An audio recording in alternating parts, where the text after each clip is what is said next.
কারণ তোমাদের হাতে যদি ছেড়ে দেওয়া হয় এনাকে নবী বানাবো, ভালো মানুষ মনে করে সিল দিয়ে নবী বানানো হলো, 2-4-5 মাস পরে 2-4 বছর পরে দেখা গেল যা ভেবেছিলাম তা তো নয়, উনি নিজের স্বার্থ ঘটাচ্ছে দিন আর রাত। এই জন্য আমরা কারো নাম ধাম বলি না।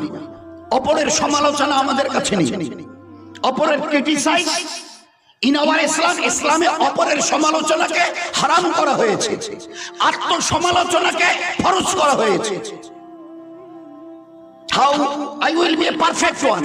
দিন রাত তুমি তোমার নিজের আত্মসমালোচনা করো, আমি মানুষটা কি করে সৎ মানুষ তৈরি হব, যেরকম মানুষ আল্লাহ চাইছেন, যেরকম মানুষ হতে নবী আলাইহিস সালাম চাইছেন। অপরের সমালোচনা হারাম, নিজের সমালোচনা ফরজ। কি করে আমি একজন পারফেক্ট মানুষ হতে পারি? আমার পায়ের নখ থেকে মাথার চুল কোনো গুনাহে যাবে না, কোনো গুনাহে স্পর্শ করবে।